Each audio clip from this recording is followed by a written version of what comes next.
जो भी बंदा, जो भी मनुष्य इस कहानी को पूरा सुनता है, वह कभी भी अपने जीवन में धोखा नहीं खाएगा। इस कहानी को सुनने के बाद आप अपने जीवन में बहुत बदलाव ला सकते हैं। इस संसार में ऐसी औरतें भी हैं जो सुंदर और सुशील औरतों को भी बदनाम कर देती है।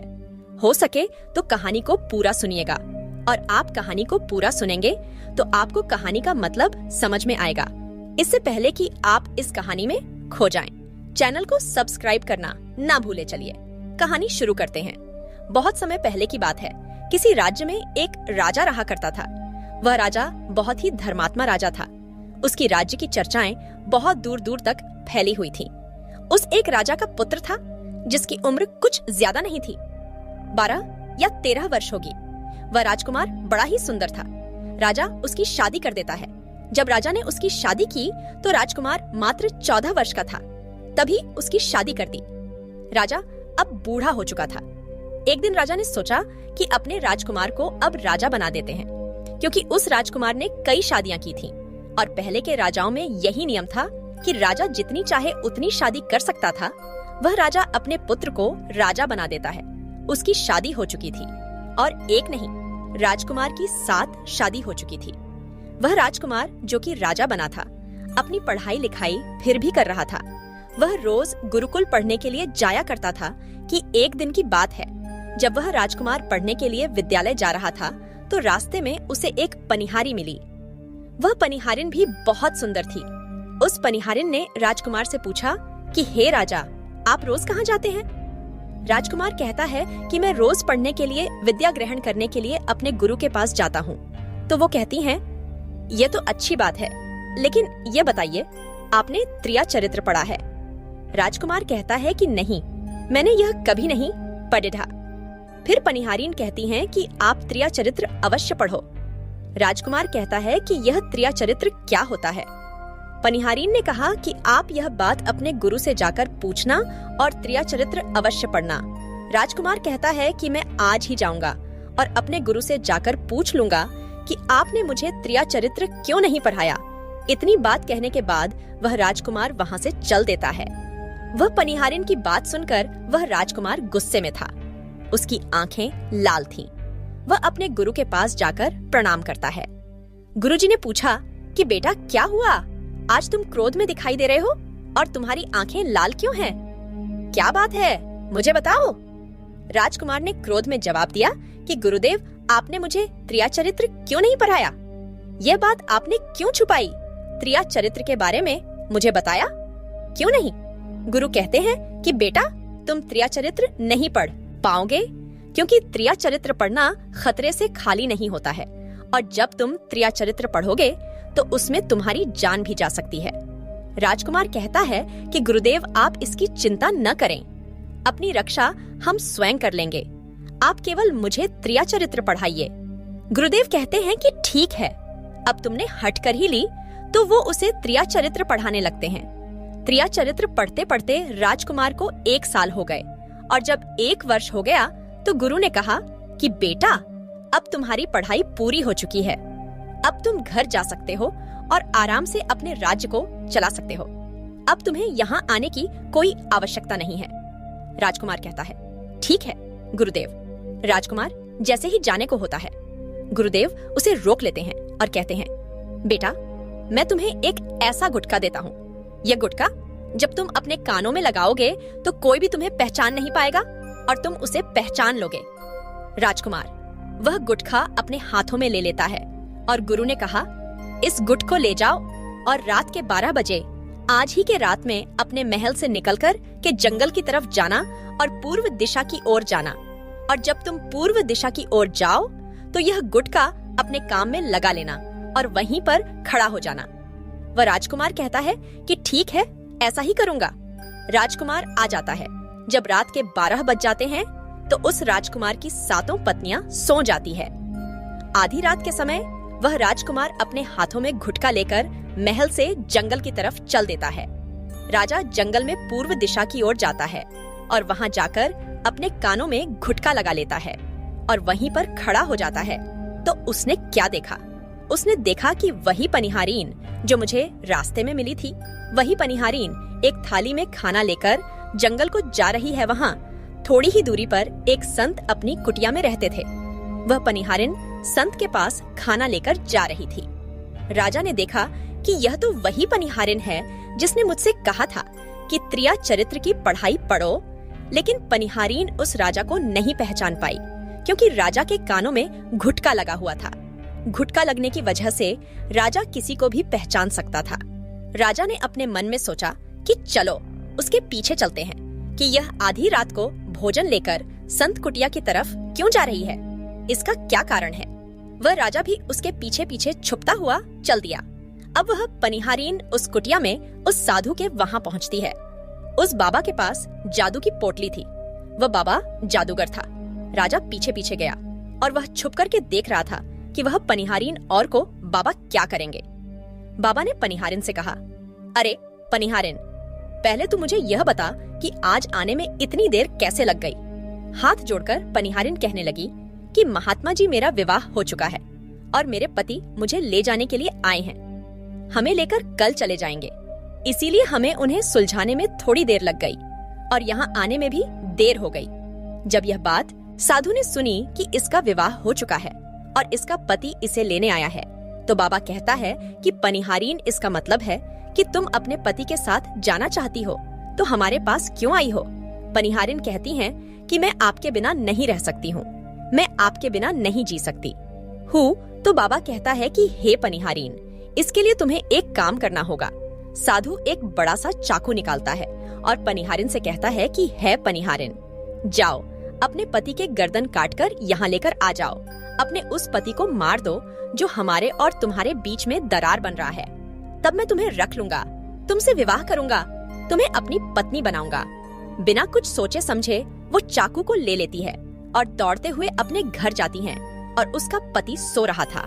वहाँ जाकर अपने पति की गर्दन काट देती है और उसकी गर्दन को लेकर साधु के पास आती है और जो राजकुमार थे उसके पीछे पीछे उसका सारा कारनामा देख रहे थे। जब साधु ने देखा कि अपने पति को मार करके उसकी गर्दन यहाँ लेकर आए हैं, साधु को बहुत गुस्सा आया और उसने उसे लात मारी और कहाँ भाग जाओ यहाँ से, जब तू अपने पति की नहीं हो सकी, जिसके साथ तूने 7 फेरे लिए, तो तू मेरी क्या होगी। जल्दी भाग जाओ यहाँ से, अगर तुम मेरे पास दोबारा आई तो मैं तुझे जीवित नहीं छोड़ूंगा। साधु की यह बात सुनकर उस पनिहारिन को ऐसा लगा जैसे उसके पैरों तले जमीन खिसक गई हो। फिर भी अपने पति की कटी हुई गर्दन घर लेकर के आई और उसकी गर्दन जोड़ देती है और वहीं बैठ जाती है। और इधर जैसे ही सवेरा हुआ, अपने पति के पास बैठकर रोने लगती है और चिल्लाने लगती है। कहती हैं, देखो देखो, किसी ने मेरे पति की हत्या कर दी। रात में उस पनिहारिन का सारा कारनामा राजकुमार देख चुका था। इधर सारे गांव वाले कुछ पनिहारिन के घर चले जाते हैं और उसके पति की लाश को लेकर गांव के बाहर जाते हैं उसका दाह संस्कार करने के लिए। और वह पनिहारिन भी पीछे से भागती हुई रोती हुई चली जा रही थी। और उधर राजकुमार भी जा रहे थे जो कि अपने राज्य के राजा बन चुके थे। पनिहारिन भागती हुई चिल्लाती हुई पहुंची और कहने लगी, मैं तो सती बनूंगी, क्योंकि अगर जब मेरे पति ही नहीं रहे तो ऐसे जीवन का क्या फायदा, मैं इन्हीं के साथ सती हो जाऊंगी। राजा को उसकी बातें सुनकर हंसी आ जाती है और राजा कहता है, त्रिया चरित्र जाने ना कोई और खसम मार के सती हुए। राजकुमार की यह बात और कोई तो नहीं समझ पाया, लेकिन वह पनिहारिन समझ जाती हैं। कहती हैं कि राजा साहब, आप हमारे ऊपर यह बात कह रहे हैं, लेकिन चलिए कोई बात नहीं, मैं सती हो जाऊंगी। पनिहारिन कहती है कि जाते जाते मैं तुम्हें एक बात बताती हूँ। राजकुमार कहता है, क्या बता। पनिहारिन कहती हैं कि राजा साहब, आप जब चटाई पर बैठे तो उस चटाई को झाड़ कर बैठना। राजा कहता है कि यह पनिहारिन क्या कह रही है, मैं तो राजा हूँ, मुझे चटाई पर बैठने की क्या आवश्यकता है। पनिहारिन कहती है कि नहीं, जब भी तुम्हें कोई नौबत आई चटाई पर बैठने की तो तुम चटाई को झाड़ कर बैठना। राजकुमार कहता है कि चलो ठीक है, अगर तुम कह रही हो तुम्हें ऐसा ही करूंगा। कहने के बाद वह अपने पति के साथ सती हो जाती है और राजकुमार उनका अंतिम संस्कार करवाकर अपने घर को आ जाते हैं। इसी तरीके से पूरा दिन व्यतीत हुआ और उधर जब दूसरी रात आई, अपने गुरु के कहने के अनुसार वही गुटका कान में लगाया और पूर्व दिशा की ओर उसी स्थान पर जाकर खड़ा हो गया जहाँ पर पिछली रात खड़ा हुआ था। दूसरी रात को राजकुमार ने क्या देखा? उसकी 7 पत्नियां भोजन की थाली अपने अपने हाथों में लेकर उसी बाबा की कुटिया की तरफ जा रही हैं। जैसे ही राजा ने अपनी 7 पत्नियों को उस बाबा की कुटिया की तरफ जाते हुए देखा, राजकुमार के पैरों तले जमीन खिसक गई। वह अपने मन में सोचने लगा कि यह क्या चक्कर है। तभी उनमें से एक रानी राजकुमार को देख लेती है, लेकिन रानियों ने अपने पति राजकुमार को नहीं पहचान पाए, क्योंकि राजकुमार अपने कानों में घुटका लगाए हुए थे। वह घुटका लगाने की वजह से राजा को कोई पहचान नहीं पाता था। उनमें से एक रानी कहती है कि ए लड़के, इतनी रात को यहाँ क्यों खड़ा है? हमारी थाली लेकर के उस कुटिया तक पहुँचा बिना कुछ सोचे समझे। राजकुमार ने वह खाली अपने हाथों में ले ली और अपनी रानियों के साथ कुटिया तक जाने लगा। जब 7 रानियां राजकुमार के साथ उस बाबा की कुटिया में पहुंचती है, राजकुमार कुछ भी नहीं बोल रहा था, क्योंकि राजकुमार देखना चाहता था कि हमारे प्यार में ऐसी क्या कमी है जो हमारी 7 रानियों इस बाबा के पास आती है, और इस साधु के पास ऐसा क्या है जो हमारी 7 रानी अभी यहाँ आ रही है। वह राजकुमार छुप करके सब जानना चाहता था। इधर जब वह 7 रानियां राजकुमार को लेकर साधु के पास पहुंची, तो महात्मा राजकुमार को देखकर कहता है कि यह कौन है? तो 7 रानियां कहती हैं कि महात्मा जी, यह बालक हमें रास्ते में मिला, इसने हमारी सहायता की तो हम इसे अपने साथ लेकर आए। रानी कहती हैं कि एक काम करते हैं, इसे आज रात यहीं रहने देते हैं, कल सुबह होते ही यह चला जाएगा। वह साधु उनकी बातों को मान लेता है। वह साधु अपने एक शिष्य को बुलाता है और उससे कहता है कि आज रात के लिए इस बालक की रुकने की व्यवस्था कर दो। वह शिष्य राजकुमार को लेकर एक कमरे में जाता है। उस कमरे में एक चटाई बिछी हुई थी। शिष्य कहता है कि देख भाई, आज तुझे चटाई पर सोना पड़ेगा। वह शिष्य राजकुमार को इतना कहकर वहाँ से चला जाता है। राजकुमार उस कमरे में अकेला पड़ जाता है। अपने मन में सोचता है कि आज तो नौबत आ ही गई, चटाई पर सोने की से राजा कहता है। चलिए कोई बात नहीं, आज की रात हम चटाई पर ही गुजार लेंगे। राजकुमार जैसे ही चटाई पर बैठने ही वाला था, उसे पनिहारीन की बात याद आ गई। वो सोचने लगा कि पनिहारीन ने मुझसे कहा था कि जब भी तुम्हें चटाई पर बैठने की नौबत आए, तुम चटाई को अवश्य झाड़ लेना। चलो आज पहले झाड़ ही लेते हैं, हो सकता है इसका कोई राज हो। जैसे ही राजा ने चटाई उठाई तो उसने क्या देखा? उसने देखा कि एक बहुत बड़ा भयानक कुआं है। जब उस कुएं को देखा तो राजा के होश उड़ गए। राजा उस कुएं के अंदर झांक कर देखता है। राजा को अंदर बहुत सारे कैदी दिखाई देते हैं, जिन्हें उस्तादों ने अंदर कैद करके रखा था। उन कैदियों में से एक आदमी ने राजकुमार को पहचान लिया। वह आदमी राजकुमार से कहता है कि राजकुमार, आप यहाँ कैसे आ गए? राजकुमार कहता है कि धीरे बोलो, नहीं तो सब पोल पट्टी खुल जाएगी। तब सभी कैदियों ने कहा कि राजा साहब, आप यहाँ से भाग जाइए। हम तो यहाँ से निकल नहीं पाए, लेकिन आप यहाँ से भाग जाएं। नहीं तो आपका भी यही हाल हो जाएगा जो कि हमारा हुआ है। आप भी यहाँ फंस जाएंगे। आपको भी पकड़कर यह साधु इसी में डाल देगा। आप जितना जल्दी हो सके यहाँ से भाग जाइए। राजा जब उस कमरे के अंदर गया था तो अपने कान में से घुटका निकाल लिया था, और जब राजा वहाँ से भागा तो अपने कान में घुटका लगाना भूल ही गया। राजा को भागते हुए उन रानियों ने और साधु ने देख लिया था। रानियों ने जब राजा को भागते हुए देखा तो रानियां कहती है, यह तो हमारे पति हैं। महात्मा से कहती हैं कि महात्मा जी, अब तो हमारी सारी पोल पट्टी खुल जाएगी। यह तो हमारे पति हैं और वह भागे जा रहे हैं। उन्होंने हमें यहाँ देख लिया है, अब हमारा क्या होगा?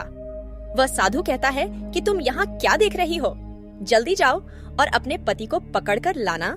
तो रानियां राजकुमार को पकड़ने के लिए दौड़ी दौड़ी जाती है, लेकिन वह राजकुमार राजा जो था इतना तेज था कि वह अपने महल जा पहुंचा। घबराई रानियों के तो होश उड़ गए। फिर वापस उसी बाबा के पास आती है और बाबा से कहती है कि महाराज, अब तो हमारे पति हमें जीवित नहीं छोड़ेंगे। हम जैसे ही घर जाएंगे वहाँ हमारी जान ले लेंगे। महात्मा, आप हमें बचा लीजिए, इसका कोई उपाय कीजिए। तब जाकर वह साधु रानियों को एक जादुई कील देता है और कहता है कि जब तुम जाओ तो अपने पति को बहला फुसलाकर उसके माथे में यह घूंस देना। जादुई कील तुम्हारे पति को ढेर बना देगा और तुम साथ मिलकर उसे मार देना। बस कहानी खत्म हो जाएगी और तुम सातों रानियों बच जाओगी। सब रानियां तैयार हो जाती हैं। वह सातों रानियां साधु की बात मान लेती है और जादुई कील लेकर महल आती है। वह सातों रानियां आपस में विचार करती है कि राजा सबसे ज्यादा प्रेम सबसे छोटी वाली रानी को करते हैं, तो वह 6 रानियां मिलकर जादू वाला कील छोटी रानी को दे देती हैं और कहती हैं, ये लो, तुम्हारा काम है। तुम किसी भी तरह राजकुमार के सर में यह कील गाड़ देना। छोटी वाली रानी कहती हैं, ठीक है, और छोटी वाली रानी वह कील ले लेती है। जब राजा ने उन सातों रानियों को आते हुए देखा तो क्रोध में कहा कि पहले तुम यहीं रुको। पहले मुझे यह बताओ कि हमारे राज्य में और हम में ऐसी क्या कमी है कि तुम आधी रात को उस साधु के पास जाते हो। इसका क्या कारण है, पहले तुम मुझे बताओ।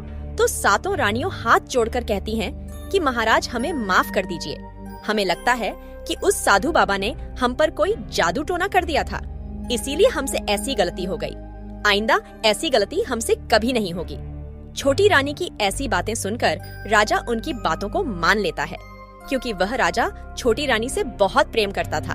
वह राजा भी सोचने लगता है कि शायद उस बाबा ने ही इन पर कोई जादू टोना किया होगा।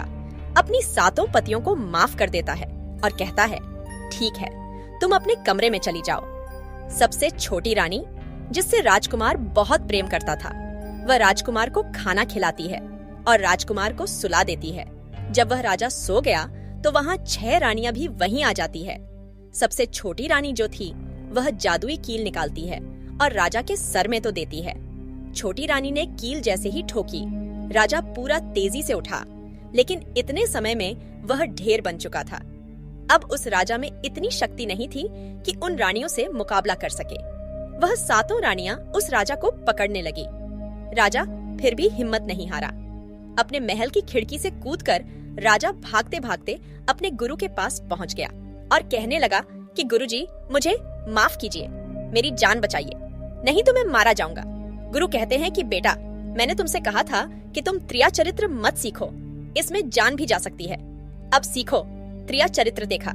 इसका नतीजा राजकुमार कहता है, गुरुदेव, मुझे माफ कर दो और जल्दी मेरी जान बचाओ, नहीं तो मैं मारा जाऊंगा। मेरी पत्नी ने मेरे सर में जादुई कील ठोकी है, जिसकी वजह से मैं ढेर बन चुका हूँ। गुरु ने जब ध्यान से देखा तो कहा कि यह वही कील है जो साधु ने दिया है, मैं तुम्हें अब नहीं बचा सकता। राजकुमार कहता है कि नहीं गुरुदेव, ऐसा मत कहिए, मैं आपका शिष्य हूँ, आपका कर्तव्य है मेरी जान बचाना। तो अब गुरु कहते हैं कि है बेटा, मैं तुम्हें बचा तो नहीं सकता, लेकिन एक उपाय है। राजकुमार कहता है, क्या गुरुदेव? गुरु कहते हैं कि हम तुम्हें तोता बना देंगे, और जब हम तुम्हें तोता बना देंगे तो तुम सुखबाद राजा के राज्य में चले जाना और वहीं जाकर रहना, क्योंकि सुखवाद राज्य में वह साधु का जादू नहीं चलता है, और तुम्हें जब बहुत प्रेम करने वाली स्त्री मिलेगी तो तुम पुनः राजकुमार बन जाओगे। वह राजकुमार कहता है, ठीक है गुरुदेव, आप हमें तोता बना दीजिए। वह गुरुदेव उसे तोता बना देते हैं, और वह तोता बनने के बाद वह वहाँ से उड़ा और सुखवास राजा के राज्य में चला गया, जहाँ पर बहुत सारे तोता रहते थे। वहीं जाकर रहने लग रहा, और सातों रानियों उस राजकुमार को खोज रही थी।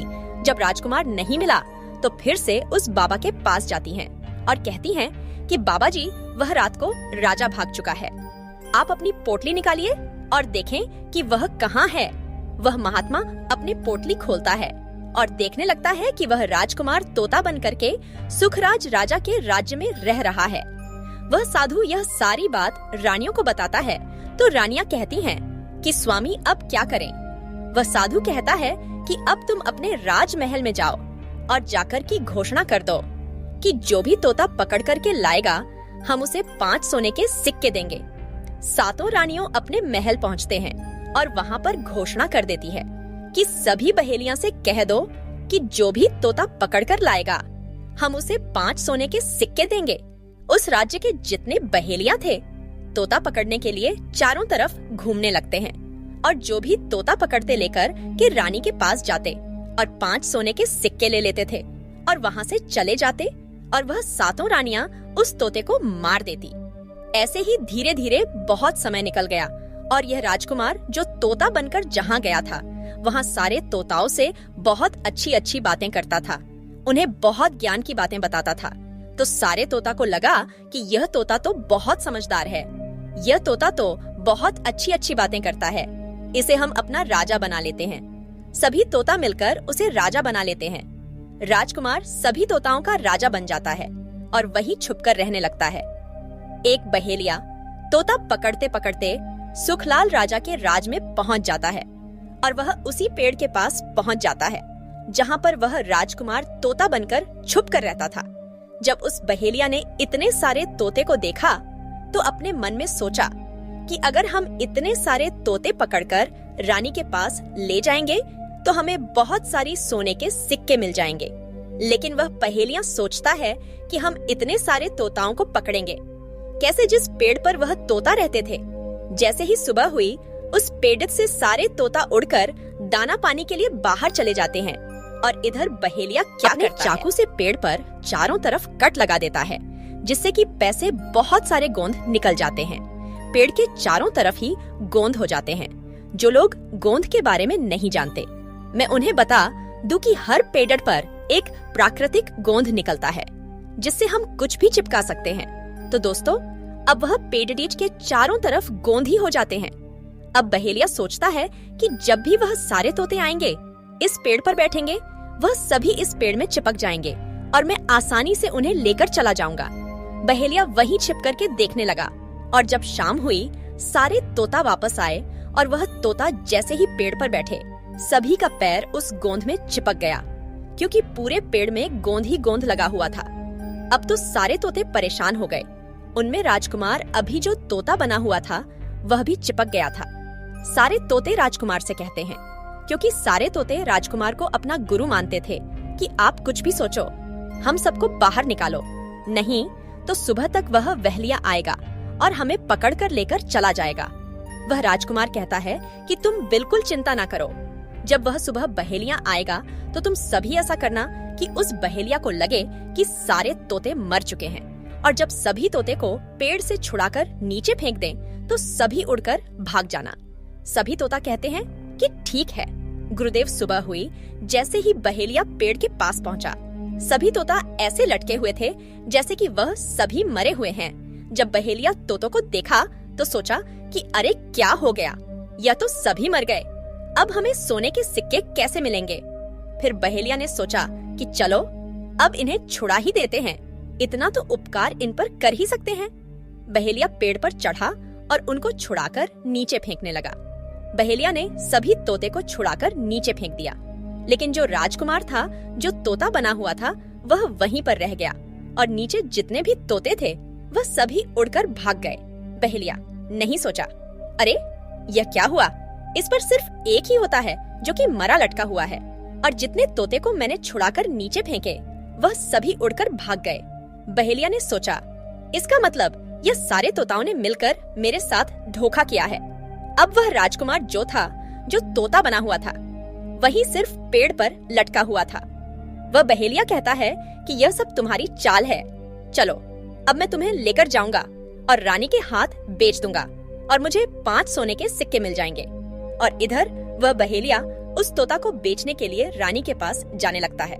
रास्ते में वह तोता कहता है, जो कि राजकुमार था, वह बहेलिया से कहता है कि तुम मुझे कहाँ ले जा रहे हो।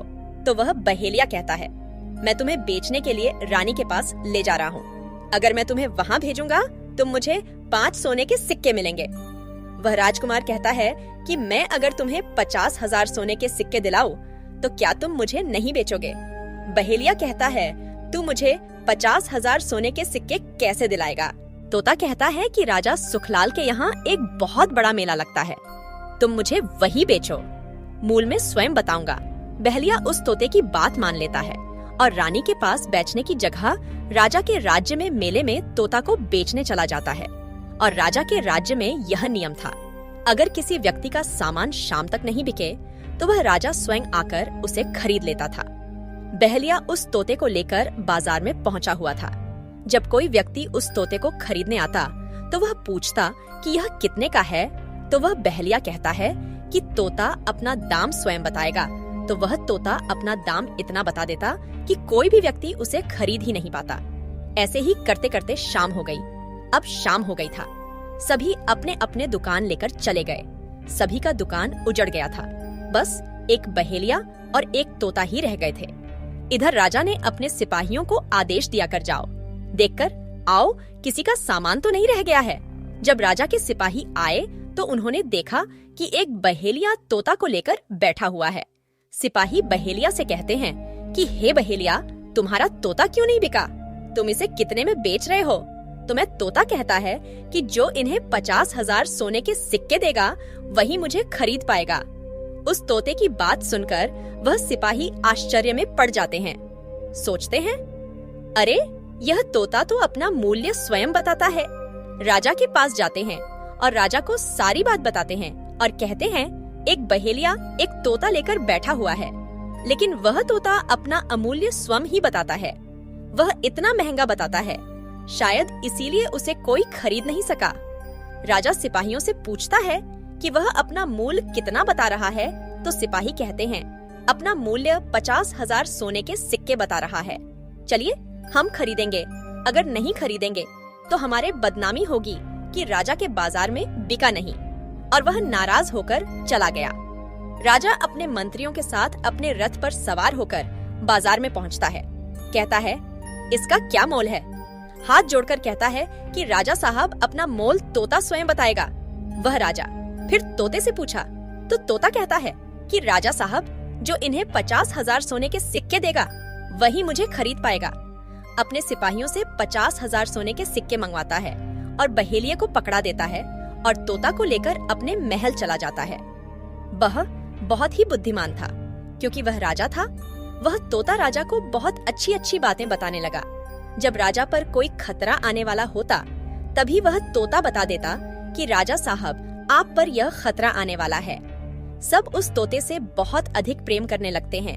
जब यह बात रानियों को पता चले कि राजा के ऐसा तोता लेकर आए हैं जो कि तोता बोलता है और बहुत अच्छी अच्छी बातें बताता है, तो रानियां राजा से कहती हैं, उस तोता को मेरे पास भिजवा दीजिए। हम भी उस तोता को देखना चाहते हैं। हम उस तोता से बातें करना चाहते हैं। राजा अपने मंत्रियों से कहकर वह तोता रानियों के पास भिजवा देता है। रानी उस तोते से बातें करके बहुत खुश हो जाती है।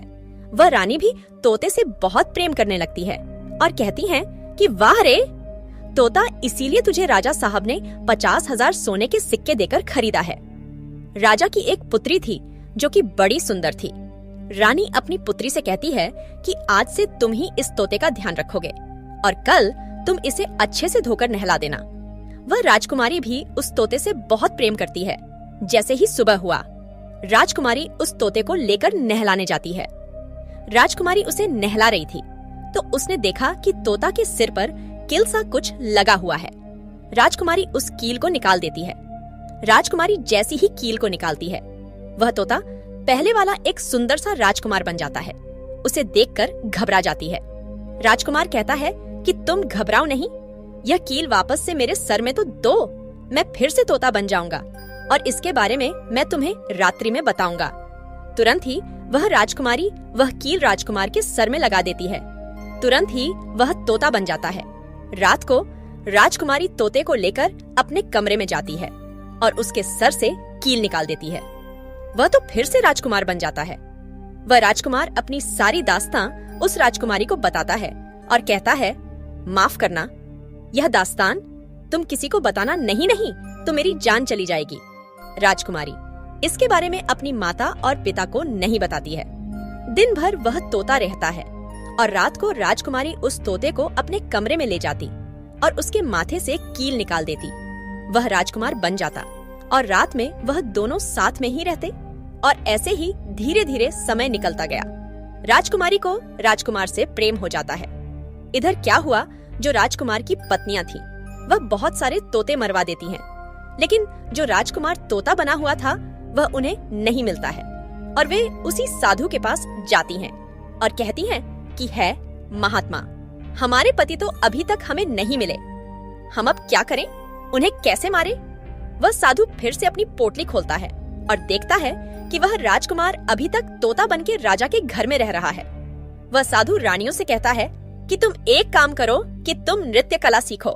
हम सभी मिलकर उस राजा के घर नृत्य कला करने जाएंगे और जब राजा हम पर प्रसन्न हो जाएगा और हमें कुछ मांगने को कहेगा तो हम उस तोते को ही मांग लेंगे और फिर आसानी से उसे मार देंगे।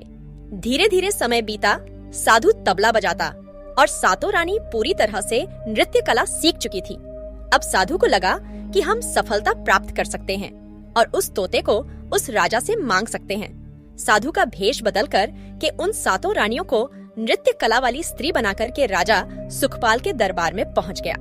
राजा उस साधु से पूछता है कि आप लोग कौन हैं? यहाँ क्यों आए हैं? साधु कहता है कि हम सब नृत्य कला वाले हैं। आपके महल में हम नृत्य कला दिखाना चाहते हैं। राजा सुखपाल को भी गाने बजाने का बहुत शौक था। वह मान जाते हैं। उधर वह साधु अपना गाना बजाना चालू करता है। जब उनकी गाने बजाने की आवाज तोता के कानों में पहुंची तो तोता समझ गया कि वह साधु हमारी सातों रानियों को लेकर भेष बदलकर यहाँ पर आ गया है। अब हमारी जान नहीं बचेगी।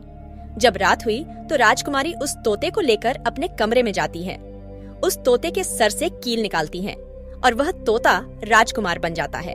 वह राजकुमार सारी बातें उस राजकुमारी को बताता है। कहता है कि देखो, जो यह गाने बजाने वाले आए हैं यह वही साधु है। यह गाने बजाने से राजा को खुश कर देगा और बदले में मुझे मांग लेगा और ले जाकर मुझे मार देगा।